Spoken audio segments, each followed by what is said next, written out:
En esta ocasión quisiera presentar la obra A 40 años del golpe militar en Chile, una obra realizada por el Departamento de Historia de la Universidad de Santiago de Chile. Es decir, esta es una obra realizada por académicos, por investigadores, cuyo contenido de la obra está debidamente respaldado, fundamentado, de manera seria. Es una obra evaluada en su contenido y por lo tanto muy próxima y quizás la verdad plena del contenido de la misma en su visión de analítica. Bueno, me corresponde en primer lugar presentar fundamentalmente el trabajo que compone uno de los capítulos de este libro y que es de mi autoría. Pero quisiera antes señalar que este es un texto, como antes se señalaba, en el que participamos varios académicos de la Universidad de Santiago de Chile, y tiene fundamentalmente dos vertientes. Una, muy propia del departamento, por supuesto, ¿verdad?, que son investigaciones de diversos temas de carácter histórico, pero tiene otra, y que es a la cual yo me voy a referir, y que tiene que ver fundamentalmente con la enseñanza y con el área de didáctica de la historia. El texto que yo realicé para este libro se llama precisamente ¿Qué enseñar? El golpe de Estado de 1973, ¿qué enseñar y para qué? Este texto es una reflexión que tiene que ver precisamente con este proceso que se ha instalado desde fines de la década del 90 en nuestro país, cuando el golpe de Estado se convirtió en materia de enseñanza en las escuelas. Con lo que nos encontramos, ¿verdad?, fue con un cuerpo de profesores, en primer lugar, que nunca había estudiado eso en la universidad, ¿verdad? No era un tema para el cual estuvieran formados. Estoy pensando fundamentalmente en los profesores que ya llevaban años, ¿verdad?, haciendo clases. Y porque además se van a encontrar con un gran conflicto, y que es precisamente una de las líneas, ¿verdad?, delicadas de la historia reciente, que es que hay que enseñar temas en los cuales se ha sido participante históricamente. El currículum del año 98 con este tema es claro reflejo de los tiempos en los que se implementan. Según algunos análisis, ¿verdad?, señalarían que aquí habría habido una especie de acuerdo tácito, donde por un lado se habrían exaltado las bondades del régimen, ¿verdad?, el modelo económico y la institucionalidad, versus esta moneda de cambio que sería, ¿verdad?, poner como tema la violación a los derechos humanos. 10 años después, obviamente el contexto histórico y político era diferente, y se hace una mención curricular muy diferente, que esta vez va a poner énfasis, ¿verdad?, más bien en apuntar a la explicación de los hechos históricos. Claramente, si uno analiza sus componentes, ve que hay una perspectiva más problematizadora. Se incluyen cuestiones que antes no estaban, como por ejemplo los movimientos sociales que tuvieron lugar en la década del 80 y que en el currículum anterior ni siquiera eran mencionados. Una cuestión que permanece, sin embargo, y que es una constante, es la perspectiva que se le da a la enseñanza del golpe de Estado, y que siempre, desde entonces y hasta el día de hoy, ha privilegiado que este sea visto desde distintas perspectivas historiográficas. Hoy día,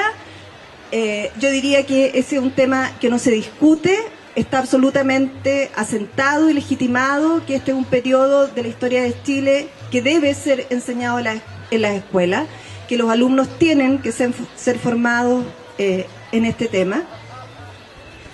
Y las discusiones que se han producido cada vez, quizás con menor revuelo público,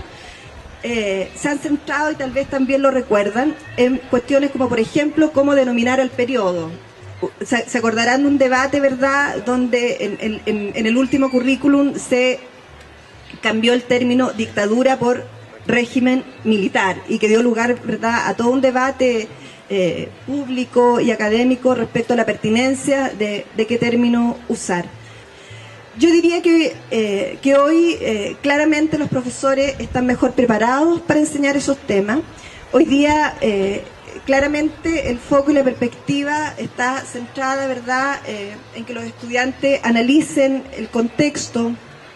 en que se produjeron estos acontecimientos, Que hay que problematizar la realidad, que hay que entenderla en las múltiples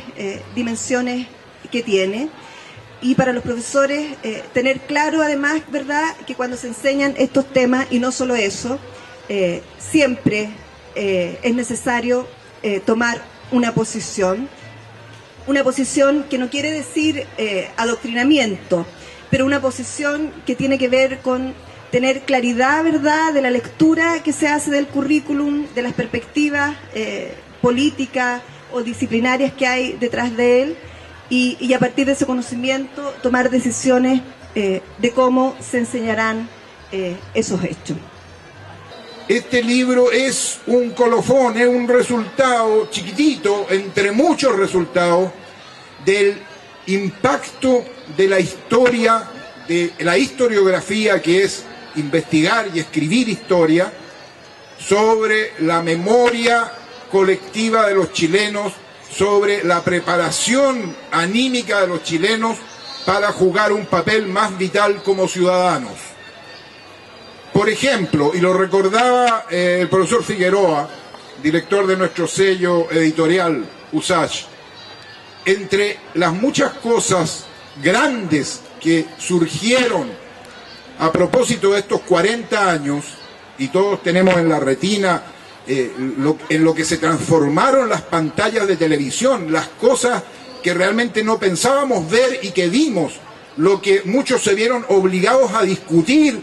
de cara por la televisión o por la prensa en general a la sociedad chilena. Está el hecho de que una convocatoria de las escuelas o departamentos de historia de muchas universidades reunió a miles, por favor créanme y escuchen, a miles de estudiantes universitarios en el edificio Gabriela Mistral durante varios días. Eso es muy importante. Eso no ocurre a cada rato ni en cualquier lugar. Eso tiene que ver con lo que explicaba Lucía respecto de una de las temáticas que están en este libro, que es cómo pensar, cómo transmitir, cómo enseñar, cómo analizar la historia cuando hay, como en el caso de España, por ejemplo, una guerra civil con más de 1 millón de muertos de por medio, o cuando hay las dictaduras de seguridad nacional, como se llamaran, ¿no es cierto?, de Argentina, de Uruguay, y la nuestra, pues. Entonces, el hecho de que la historia de verdad sea un arma tan peligrosa, visto por los dueños de Chile, por los causantes del golpe de Estado, por todas las fuerzas reaccionarias, tiene que hacernos